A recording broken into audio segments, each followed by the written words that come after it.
Alright then. I'll probably have this video basically after our gameplay video, but let's just get through the last 4 chapters for Fay Willows escapades and I'll be done. That's the plan. I'm going to stick to it.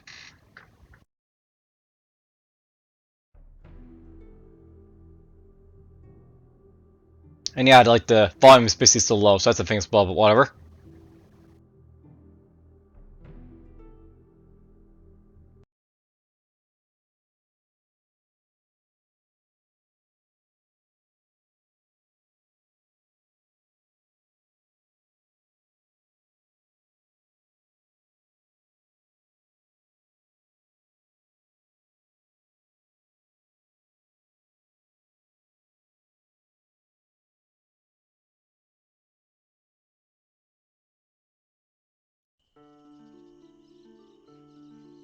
Right then. Shonen Lore.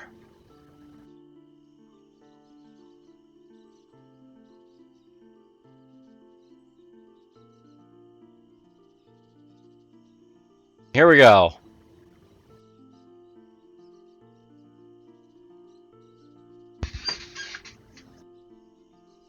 Right then, so.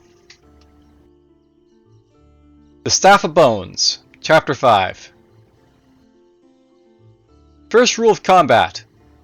Always have a plan of escape ready in case you get in trouble. Second rule of combat. Understand when escape is not an option. Third rule of combat. Don't put yourself in a position where you will be flanked on multiple sides. Fourth rule of combat. Don't exhaust yourself before the conclusion of a fight.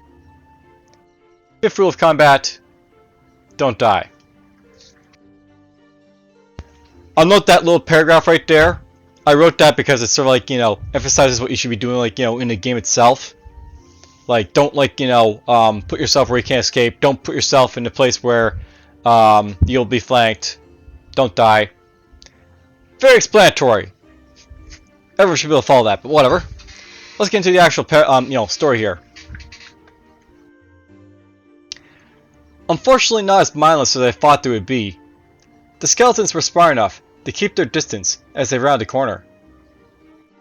Cursing, I began to run as fast as I could in an attempt to close the gap as fast as possible with the skeleton sent forth a volley of spells.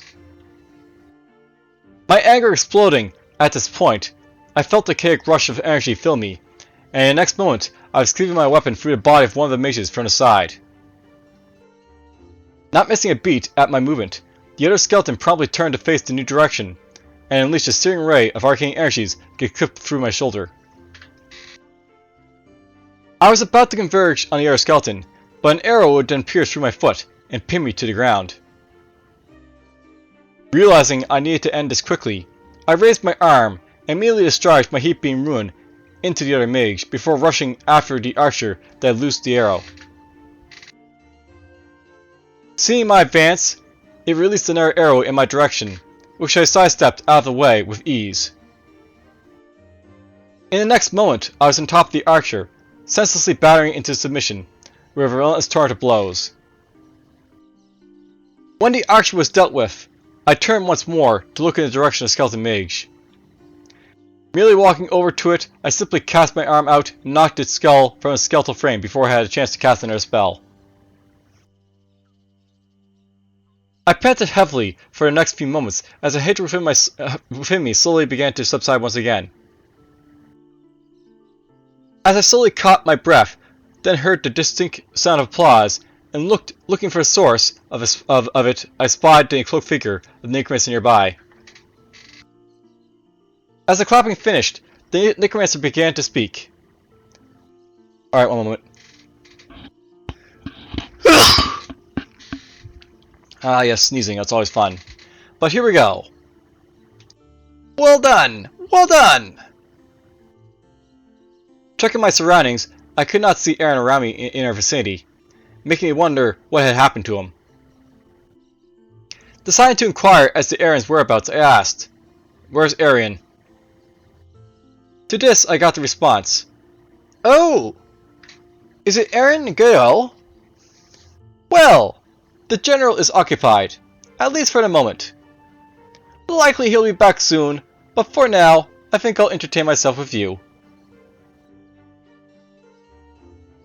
A cold feeling immediately took hold of me as the Necromancer finished his sentence, and abruptly began to squeeze and chuckle. As I approached, with my weapon drawn, and ready to swing my weapon, the Necromancer reached within his cloak and teleported away to a pile of charred bones. I froze in place as a dark sensation as the Necromancer pulled something out. Something that I knew had great power, great and terrible. Attempting to discern the object, I was able to make out a short thin staff, but not one that looked to be made of any material I had seen a staff made of before. Perhaps sensing my awareness of the staff, the Necromancer spoke again. "Oh! You don't seem to be a mage, yet you can feel this dark power, can't you? Bones are so interesting, you know. They can tell you a lot about a person. You can learn their owner's identity, where and when they lived, and how old they were when they died. The injuries and hardships they had suffered in their lives, and so forth. Quite fascinating, really. Of course, studying them is quite frowned upon. Quite bothersome, really." The Necromancer began to cough and wheeze a few times before continuing. "Some of the most peculiar bones I've come across can be found within my staff. And when I find some peculiar bones I like to add to my staff..." The sentence trailed off, and Necromancer started to chuckle. A chill then went down my spine as I could feel the dark intentions of Necromancer focusing on me. I watched Necromancer make a quick motion of his staff toward the bone pile, causing all the bones within the pile to begin to organize themselves into a mass of tarred bones. Limbs of all manner of terror and death began to form as a new bone giant was created. The Necromancer let loose a raspy, joyous cackle before indicating to the bone giant with a motion of staff that I was the enemy to be clobbered. Responding to the command, the bone giant started moving in my direction. Looking to inflict the first blow, I unleashed as powerful an attack as I could against the abomination. I charged forward and attacked one of its legs, hoping to knock it off balance and gain quick advantage over it. Much like before in Elvia, however, this bone giant too would shift its bones around to reinforce the damage I inflicted on it, managing to negate the efforts of my attack. In the next moment, I could do nothing, as it suddenly shot forth one of its limbs and caught me in the arm. The spikes and razor-sharp joints tore through the armor covering my shoulder, causing great pain. In an attempt to return the blow, I pushed forward again, but due to the pain from my received injury, I was prevented from mustering all the physical force I could. Hatred began to boil within me, as I was knocked around by heavy blows, before finally I unleashed my chaotic energies into the bone giant in an attempt to stunt his movements. The bone giant quickly began to falter, and become clumsy, my chaotic energies interfering with his ability to move. Trying to attack me while the pressure of my hatred attacks me is slow and readable, and I was able to dodge them. Now on the offensive, I slashed heavily against the creature, all over its body in an attempt to overwhelm it.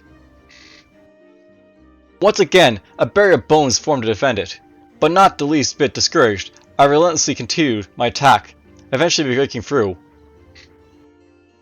Unable to withstand my continued ferocity, its bones flew in all directions as I tore through it from front to back.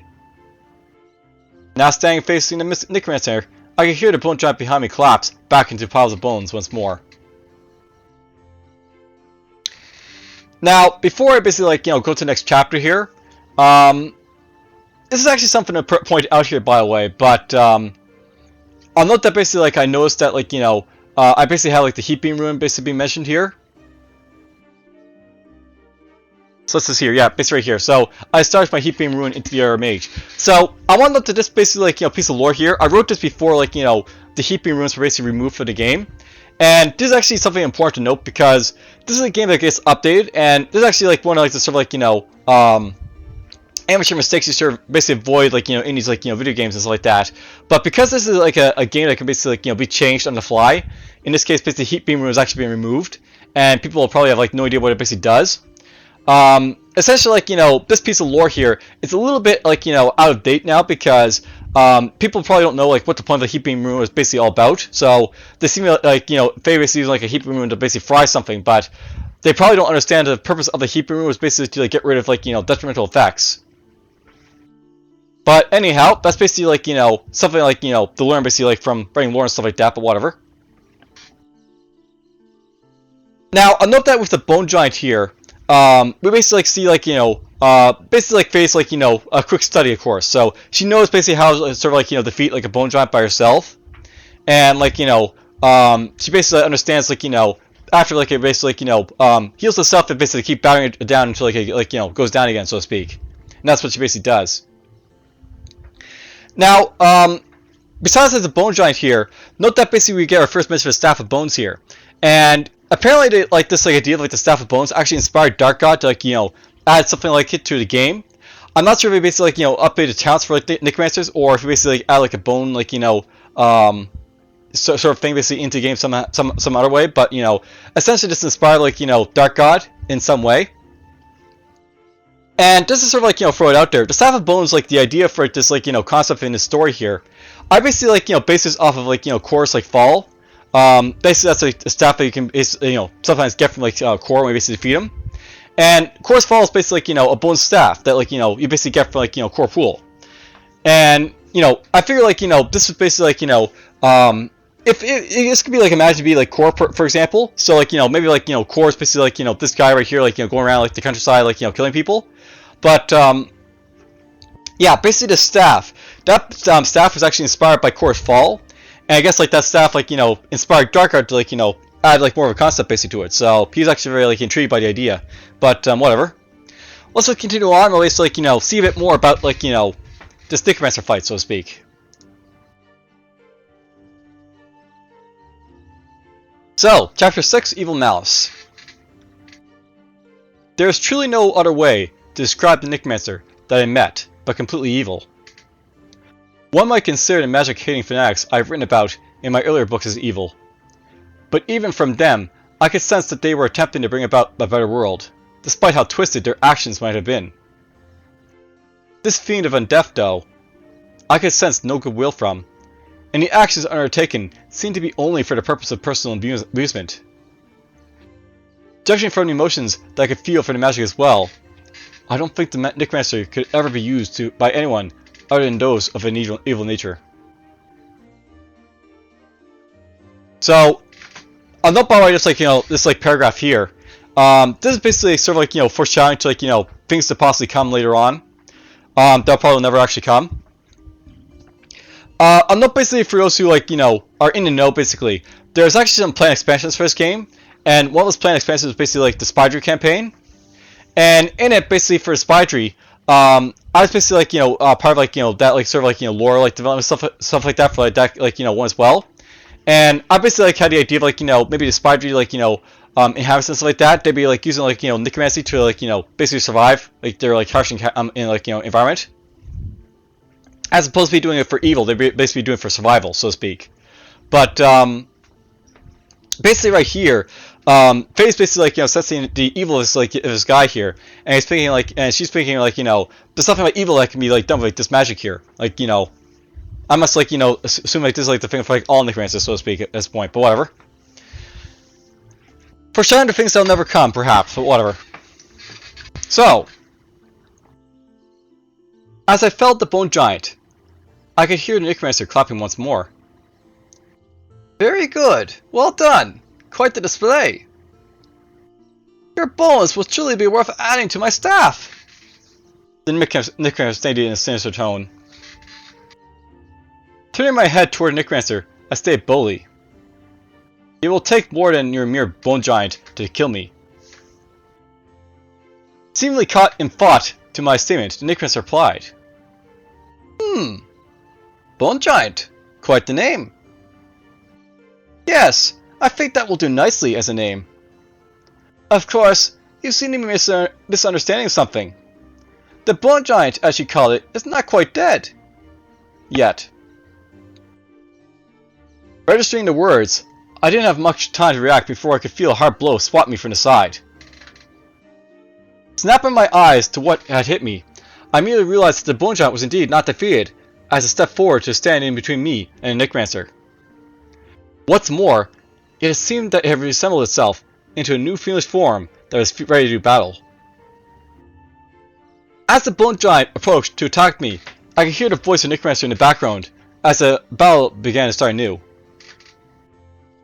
These bone giants, as you call them, are quite something, aren't they? I got inspiration for them from the Nargles when they fought against the Conclave in the Lure Wars. You see, few know this, but the Nargles actually used necromancy to ultimately win their fight against the Conclave. I could hear Necromancer wheeze and cackle in the background for a moment, but I was more concerned for the bone giant attacking me. Somewhat exhausted from beating it down the first time, I lacked the strength to overcome its defenses the second time and bring it down again.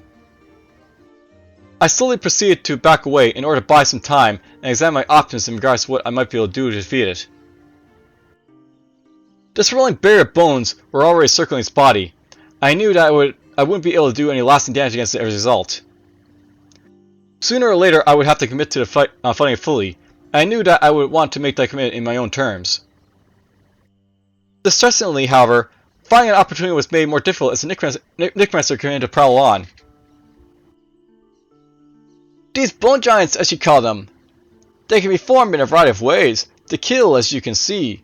They are quite durable. And I'm actually quite thankful that you managed to rip through it, as you just did just now. I can already see ways in which I can improve my next one. Concluding the sentence, Necromancer began to laugh and wheeze once more. It was quite infuriating, and I'm not even sure why I remembered the Necromancer's words to vividly. However, I would not be bested by a bone giant. I decided that I would try to make his final stand and bring it down again. I rushed into the bone giant, taking a quick swipe that knocked a few bones away. Noticing that the bone barrier didn't absorb the blow, I quickly realized that it had since dissipated. Sensing that I only had a brief moment before it would come back, I fully committed to unleashing as much power as I could within my next strike. Hitting with all the strength I could muster, I quickly knocked away a good chunk of the bone giant's midsection, causing it to stumble a bit. Once again, like before, it attempted to shift its bones around in order to maintain itself, but my attacks were chipping bones away bit by bit. However, the bone giant would not allow itself to be defeated so easily. With a quick motion, the bone giant shot forth one of its limbs against me, once again ripping against my flesh with painful spikes. Not discouraged by this in the slice, however, I let loose my heat beam rune and ignited its bones, and more importantly, I released some pain from the blow. As I resumed my attacks, I could hear the raspy voice in the background seemingly comment. Runes! Oh, I know! I'll grab some runes at the next one! What an interesting idea you have given me! Still focused on my fight, I continued to strike again and again, until finally the bone giant fell apart. Not sure if it would get up again, I continued to hack at it until I completely disassembled it. Forgetting about the Necromancer though, I immediately felt my body go numb, and quickly noticed ice forming all around my body.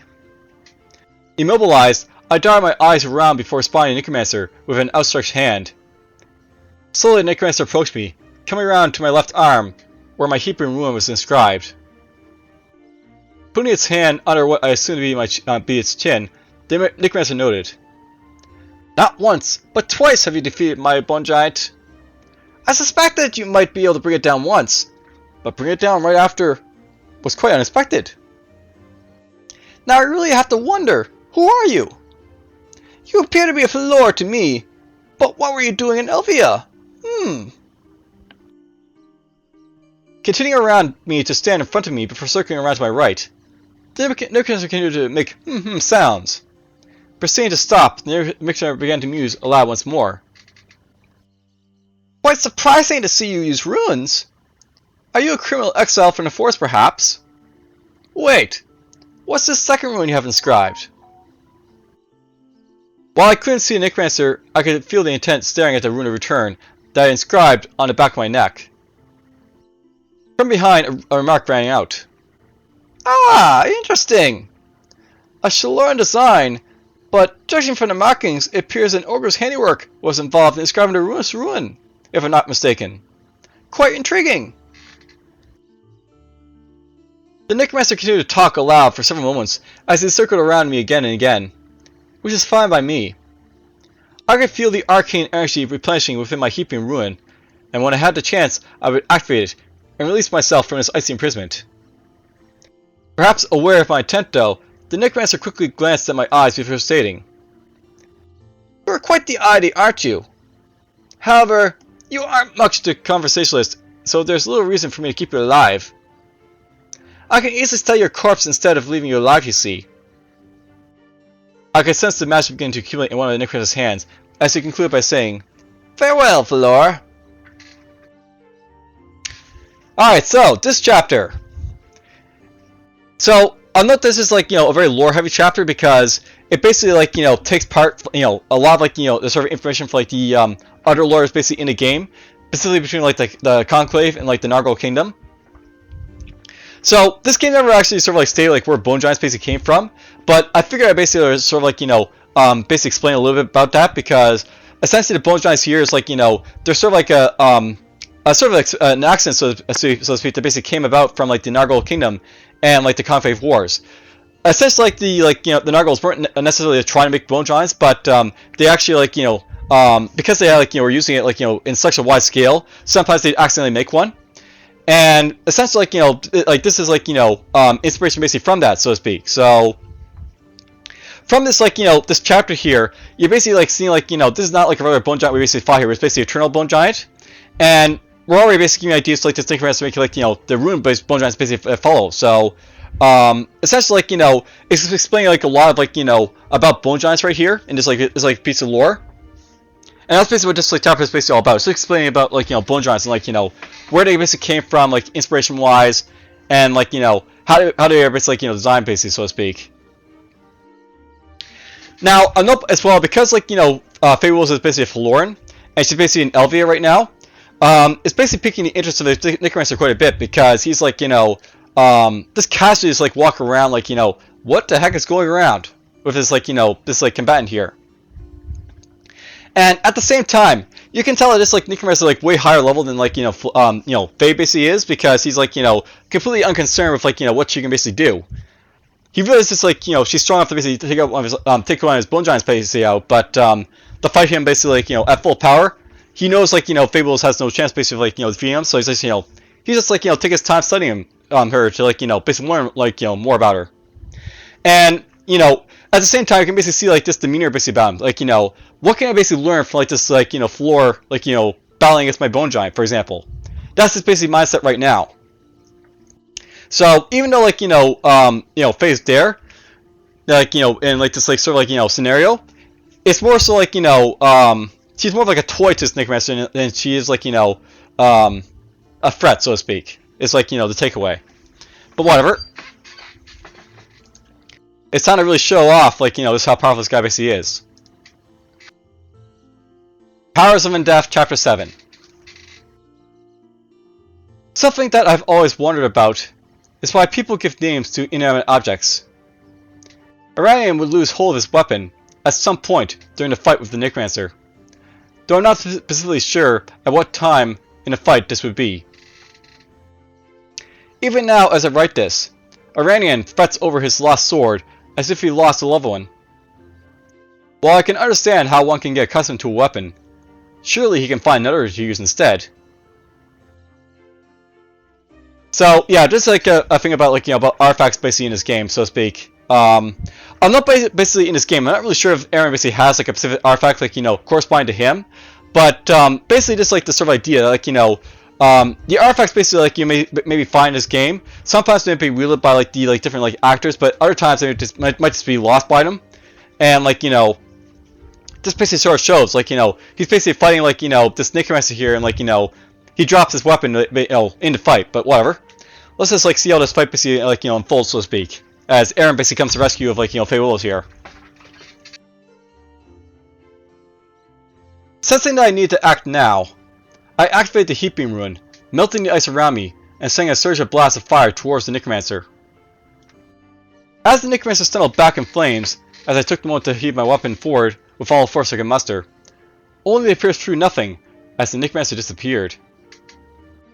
Before I had a chance to see where the Necromancer teleported to, a burst of hot flames enveloped me from behind. Turning around, I could see the Necromancer, seeing she had no longer on fire. I had been wrecked completely, and now I danced around in searing pain as every inch of my body burned. The Necromancer cackled as he noticed the heaping rune inscribed on the bottom of his outstretched arm. So, yeah, notice that basically, like, she uses her heaping rune to basically, like, break through the ice, but Necromancer, like, also has a heaping rune, and he uses this basically to, like, get rid of the burning sensation on him. So, basically, yeah, it's showing off like he's just toying with her, so to speak, but whatever.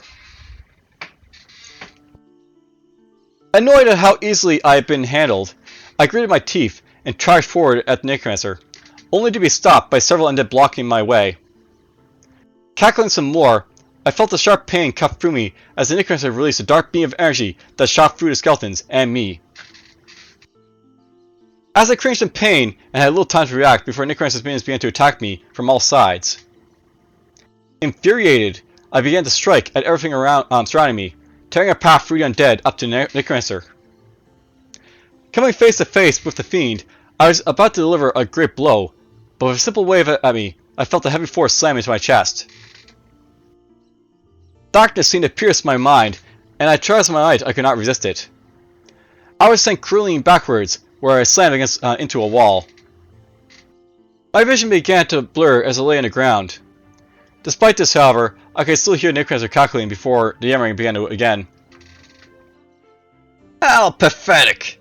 Really you are. Fighting is more than just hitting things with overwhelming force. You are truly powerful, Lore, but power in and of itself is meaningless. Your moves are too telegraphed, your attacks are easily countered, and you don't seem to have the slightest idea of how to strategize in combat. Oh well. Perhaps after I kill you, I'll just raise your corpse, as is, and show you how to properly engage yourself in a fight. Despite my inability to remember things said to me, I remember those words quite well, as they rang through my head. Poetically, I could say that they pierced me through more than any wound inflicted on me that day, but that would fail to describe just how many spell blasts and crisp spells would be sent into my body. For every action I would make, the Necromancer would be 2 steps ahead, and for every mistake I would make, I would pay dearly. As the battle went on, I could feel my body begin to grow colder, and I knew that despite how tough I was, I could not continue to sustain my fighting efforts for much longer. My desperation was perhaps just as noticeable as anything else by Necromancer. Then at last my body could stand no more, and I collapsed to the ground, unable to move. Waves of cold and dark energy circulated within my body, and I realized just how close to the limits of my own mortality I was. I remembered as my thoughts turned over to the past events of my life in that moment, to a time before the Spellblaze, when I lived in the forest with my fellow Faloran. A simpler and more peaceful time, to be sure. I didn't want to die, nor suffer what bad plans as Necromancer would have for me either. Yet I could do nothing more now as the Necromancer slowly approached to stand over me and say, "Such a fruitless effort, Lore. Perhaps with time you would have become a noble hero of legend, but now you die." In the next moment, I could not describe to you the amount of pain that ripped through my body, as the Necromancer unleashed a deathly magic that tortured every fibre of my being. And as engulfed in agony, my mind slowly began to black out, and slowly edged closer and closer to death. I might have been killed had Aaron not managed to return just in time to interrupt the Necromancer and cancel a spell cast on me. I don't know the specifics of what happened next, after that, only that Aaron had somehow able to distract me and himself from the grasp of the Necromancer and escape. Somehow, I endured long enough after that Aaron was to cast a basic killing spell on me, enough to keep me alive until we returned to Elvia. I briefly remembered, when I was initially recovering, that I opened my eyes while laying in one of the medical beds back in Elvia. In a chair near me, I saw my husband sleeping, waiting for me. I tried to call out, but instead I let out a scream. My husband would call for a healer, and my body was racked in pain for the many injuries I endured for so long. I would sleep for a long time after that. For how long, I do not know, but the next time I woke up, I would be in my own room within my house. Looking around once again, I could see that it was nighttime, and my husband was again sleeping in a chair, still waiting for me. For how long he waited, I do not know. Once more, I called out saying his name. Owain. He roused from his sleep, and looked at me in endless amounts of tears would begin to streaming down his face. In a cracked voice, I heard him say, "You're awake! You're still alive!" He hurried over to me, putting his hands under me to embrace me tightly, and began sobbing uncontrollably. For the moment, I allowed him to cry, feeling that I should not hold back on crying as to how I made it back to Elvia. I didn't know how long I had been unconscious, but I had the feeling that if he had waited the entire time for me, waiting for the moment I would come back to him, I braced him back and sobbed too, as we reunited once more. Alright, so I realized basically, like, these last few paragraphs are basically, like, sort of like cheap basically for, like, a writing perspective, but essentially, like, I really didn't think, like, the escape was really all important for, like, getting basically out of there. We know that basically, like, Faye's basically pretty tough, so if she's basically, like, near death, she can probably still hold out, like, pretty long because of, like, her, like, natural body. But, basically the idea here is, like, we're basically, like, getting, like, a sort of, like, show of, like, strategy and tactics, so to speak, for Necromancer, and, like, from Faye. So, we basically learned from this that, like, Faye doesn't have a whole lot of, like, battle tactics, basically, like, training and stuff like that. She knows how to fight, but she doesn't actually know how to like, basically, deal with, like, a sort of, like, experienced foe like this. And it basically, like, goes to show, like, she uses her heaping, he uses heaping back. She tries to charge him, but, he basically just goes, "Ah, nope, not back," and, like, throws her against the wall. So, it basically goes to show, like, this Necromancer knows basically how to, like, basically fight, but she doesn't really know how to as well. She's powerful, but that's all she basically, like, has going for her.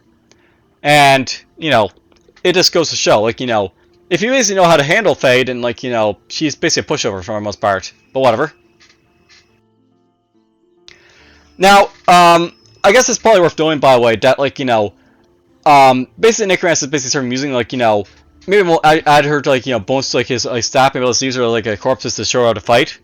So, you can see, like, this, like, Necromancer, he basically is, like, a very much, like, maybe I'll show you how it's done by killing him and making you, like, fight basically after that, so to speak.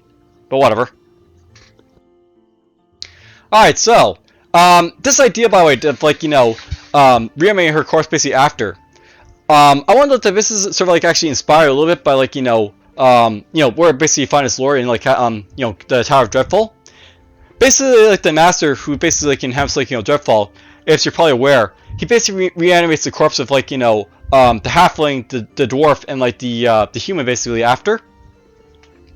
And basically the idea here is, like, essentially, like, the personalities of, like, the people, the Necromancer reanimate.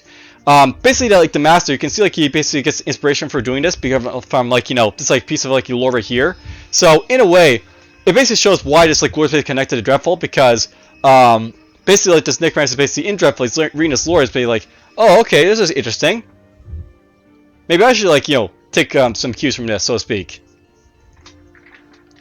And even though he doesn't have, like, bone giants or anything like that, like, you can see, like, he's got, like, a lot of, like, inspiration basically from, like, this piece of, like, lore himself. So even the bad guy's being inspired by it, but whatever.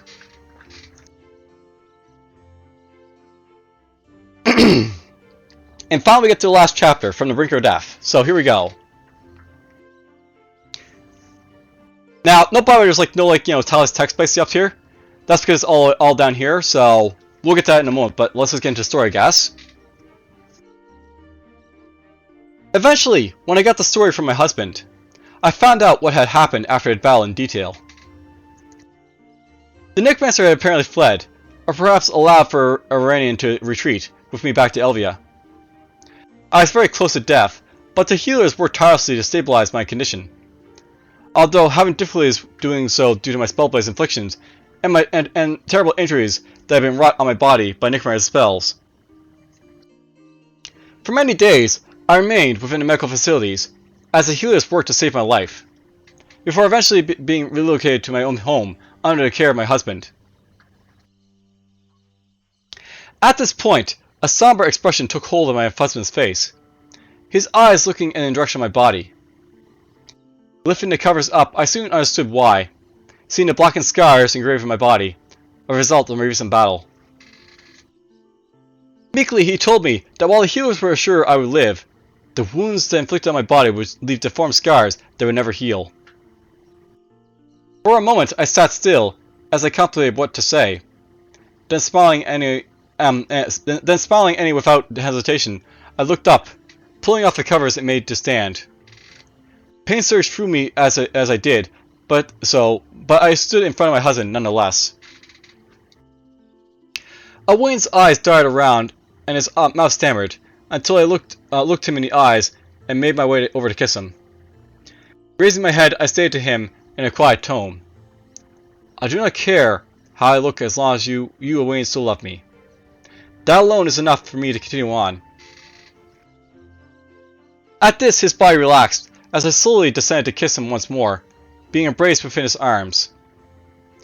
As I drew closer to him, he quietly gave a response, "Yes, Fay, I still do," before he finally began to kiss back. I remember that night as being one of my most cherished moments in my life. Despite my many travels and life prior, I would change nothing for it. Yet, despite the incident that had brought me so close to dying, I knew in my heart that I yearned to leave Elvia once more for adventure. One may think it odd, but at the moment I left with Arian from the exterior of the shroud, I was reminded of my initial travels that had brought me to Elvia in the first place. Though it had been taking a couple decades for me to recover, I now prepared to exit through the shroud once more to explore the world.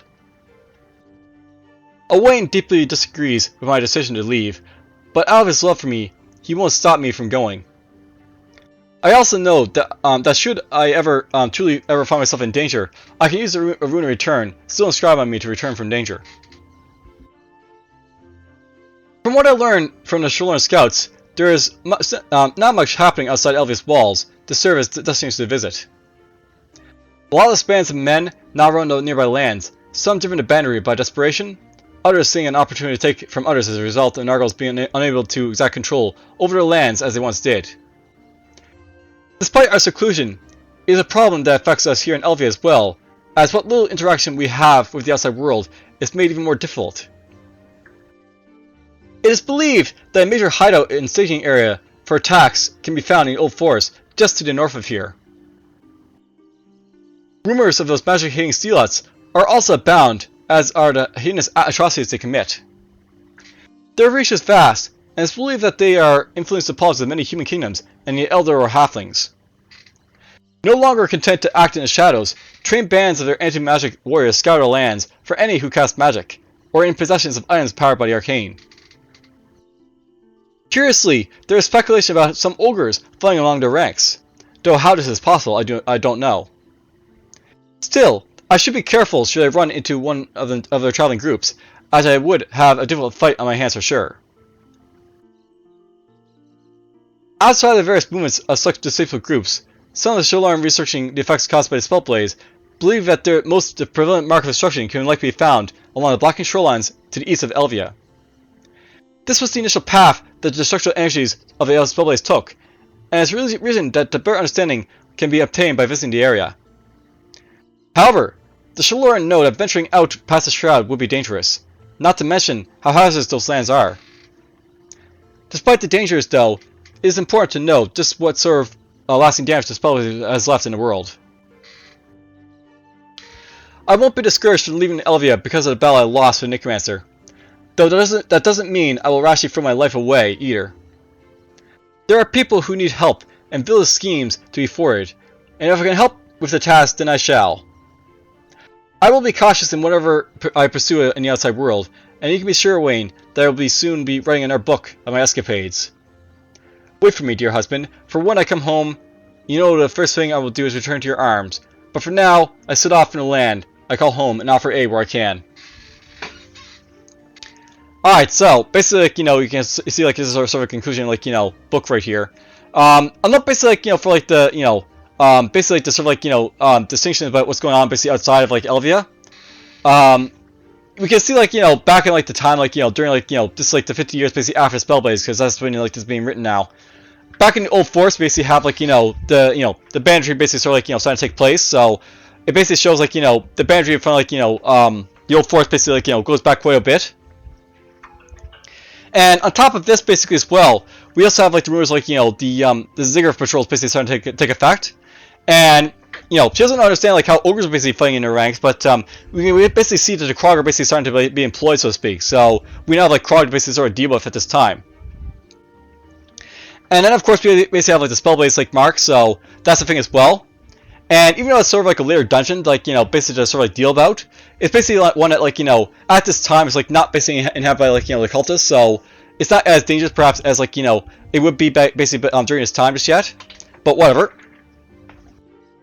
That's basically it for like the escapades that Fay Willows I basically wrote. And I went through all 5 books basically, so hooray for that. Maybe I'll write more in like the the future, but for now, well, let's just put it this way. This is where it like ends right here.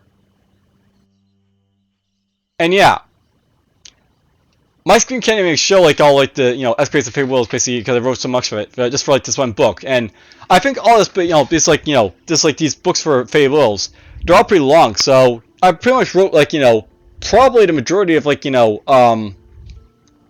lore basically from like the different cults and like onwards basically, so to speak. So it goes to show I wrote a lot of like lore here basically, so to speak. But whatever. And apparently I still have like a little bit more basically to find, but whatever. Alright then, so I hope you guys basically enjoyed. I'll be back to basically play like the rest of this like playthrough, but for now we're just gonna set our auto settings because I forgot about doing that, so let's do that right now. And I'll see you guys next time.